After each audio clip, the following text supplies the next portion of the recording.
under a SD1, Republican SD2. president, some under a Democrat, some under both, and some in uniform. They don't agree on everything, but together they represent a great deal of expertise, experiences, and lessons learned.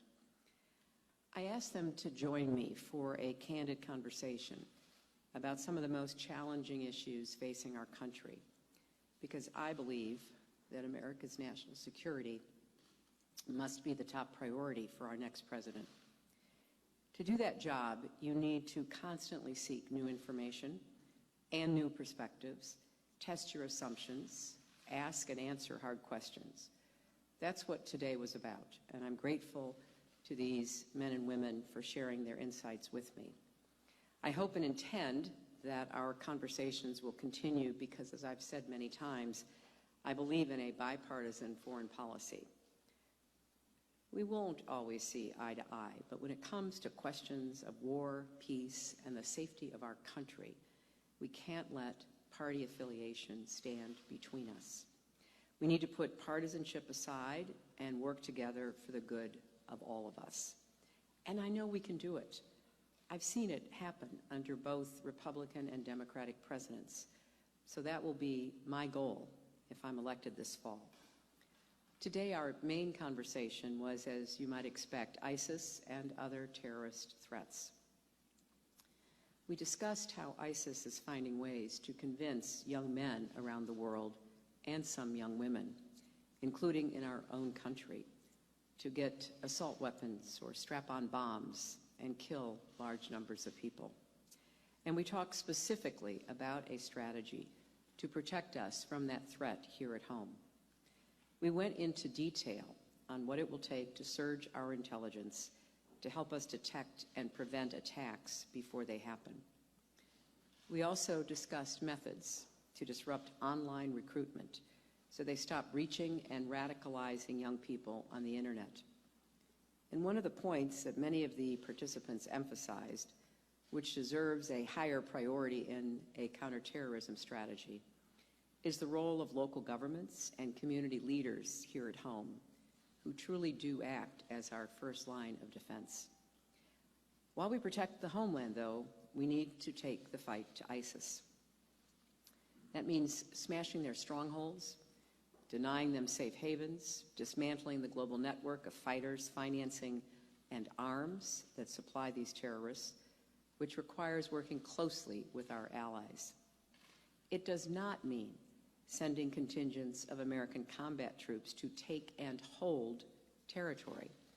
That's neither wise nor in the interest of the United States, and it is exactly what ISIS wants. Instead, we have to hit them from the air and intensify support for local Arab and Kurdish partners on the ground. I support deploying more special forces, enablers, and trainers as needed, increased surveillance, intelligence gathering, and reconnaissance. And as I said earlier this week, I also believe it should be a top priority to take the leader of ISIS, Abu Bakr al-Baghdadi, off the battlefield, just like we did with Osama bin Laden. That will help us focus our efforts and make it very clear that no one attacks the United States or inspires attacks without being brought to justice. Here today, we talked about what we need to do. I would stand up a mission team to bring focus and priority to this effort. We will devote the intelligence assets necessary, combined with the capabilities of our allies and partners on the ground and the precise application of military force. We know how to do this. We have models to draw from. It will be a paramount priority for me as president, and it will send exactly the right message. History tells us that we need an approach that's comprehensive and deals with multiple overlapping conflicts in the region and along the entire arc of instability, from North Africa through the Middle East into Central Asia and beyond. As we've been reminded in just the last 24 hours, with reports of another nuclear test in North Korea, we face threats from many parts of the world. Indeed, ISIS and North Korea's quest for a nuclear weapon are not entirely unconnected, because the greatest threat of all would be terrorists getting their hands on loose nuclear material. So it's vital we bring the world together to stop North Korea's dangerous game. In discussions of national security, it can be easy to get mired in the tactics or overly focused on the threats. But let's not lose sight of what this larger project of American leadership is all about. It is about creating more peace in our world, more prosperity, more human dignity. And that's what we have to also be focused on every day. There were a number of very excellent suggestions about what we can and should be doing here at home to try to bring our American Muslim community much more closely and welcomed into the struggle against radicalization and recruitment. And I am anxious to follow up on the ideas and even some of the model programs that are currently underway. I'm humbled to be supported in this race by a growing number of retired military leaders. Earlier this week, 95 retired generals and admirals endorsed me for president. And in the past 48 hours, another 15 have joined them. So have people on both sides of the debates that have defined our foreign policy for the last 30 years. Their support is an honor. I'm grateful for it, but it's also a signal that this election is different. I don't want to rehash everything my opponent has said in this campaign, but no conversation about our national security would be complete unless we acknowledge that the nominee on the other side promises to do things that will make us less safe. National security experts on both sides of the aisle are chilled by what they're hearing from the Republican nominee. That may be the number one reason why this election is the most important in our lifetimes. So I'm not waiting until November. I'm bringing Democrats and Republicans together now because I plan to get right down to work on day one. The stakes are too high and the issues too serious for anything less than that level of preparedness.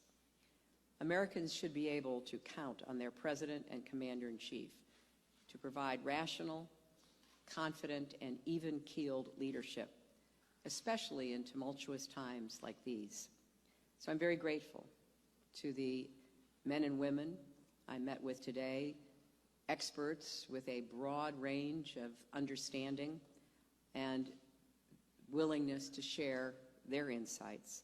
And I look forward to continuing to receive their advice in the days and weeks ahead. So we'll take just one or two questions.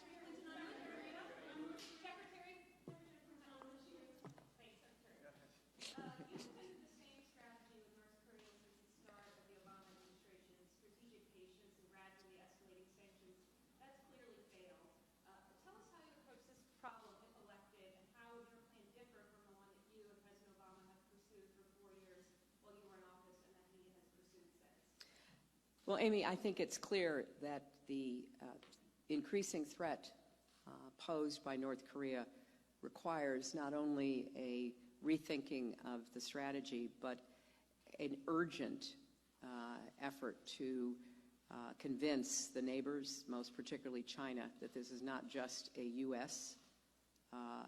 issue. And I think we have an opening here that we haven't had for the last several years that I intend to do everything I can to take advantage of.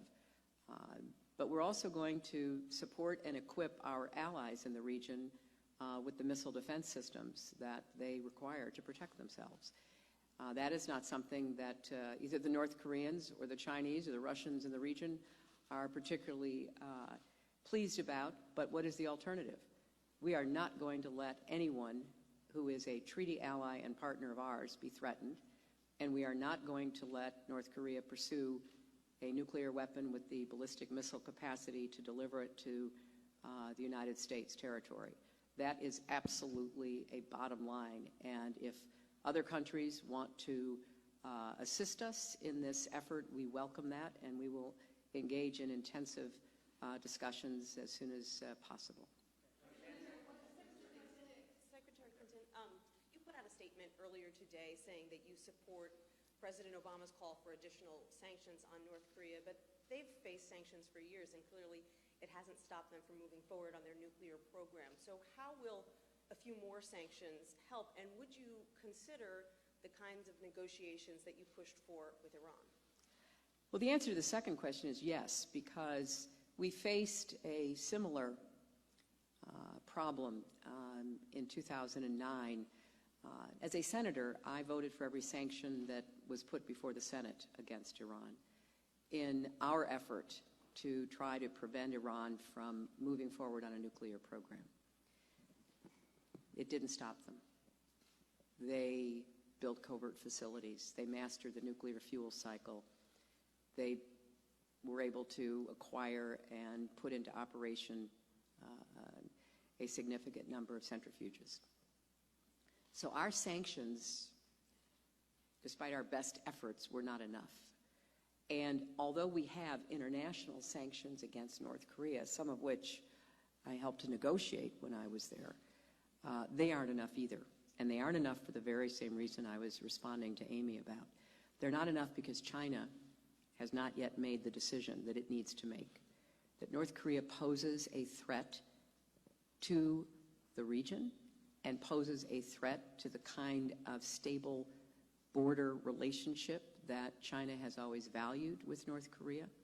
So we are going to continue to look at how we tighten sanctions, because I do think there is a role for sanctions. The regime in North Korea lives off of goods and material that can be smuggled in to keep their lifestyle and their love of luxury going. So I think there's a lot more we can do, and it will be on the top of my list in dealing with China on how we're going to prevent what could very well be a serious conflict with North Korea.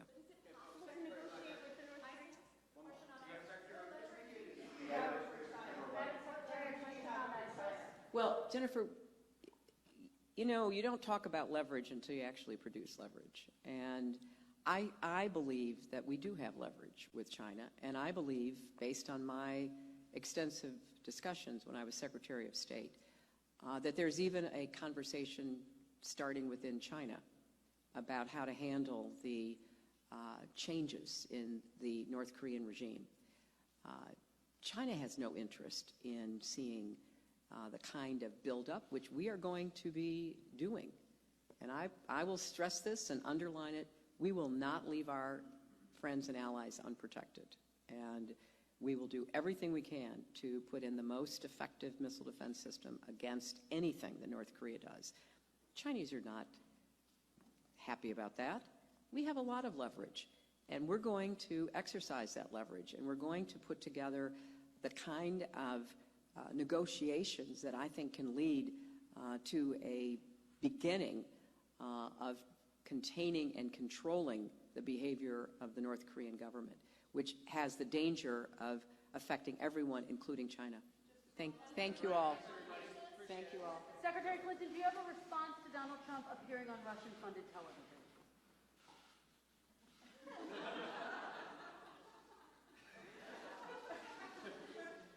You know, every day that goes by, this just becomes more and more of a reality television show. It's not a serious presidential campaign. And it is beyond one's imagination to have a candidate for president praising a Russian autocrat like Vladimir Putin and throwing his lot in with him in the way that he has approved of his wish list, and not even really understanding what Putin has already done, like invading and occupying Crimea. We are living in challenging times, and that certainly was reinforced by the excellent discussion we had today. No one who wants to assume the responsibility of being president and commander-in-chief should be making the kind of reckless and dangerous statements and identifying with a regime that has some aggressive tendencies toward our interests, our values, our friends and allies. So can I say I was surprised? I'm not sure anything surprises us anymore, but I was certainly disappointed that someone running for President of the United States would continue this unseemly identification with and praise of the Russian president, including on Russian television. Thank you all.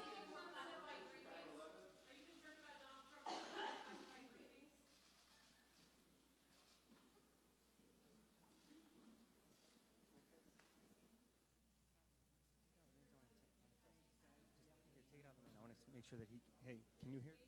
Hey, are you seeing that? Are you seeing that?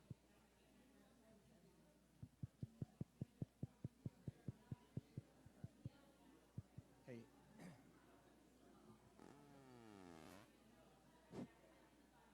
Excuse me, sorry. I mean, you were hearing it before. Hey.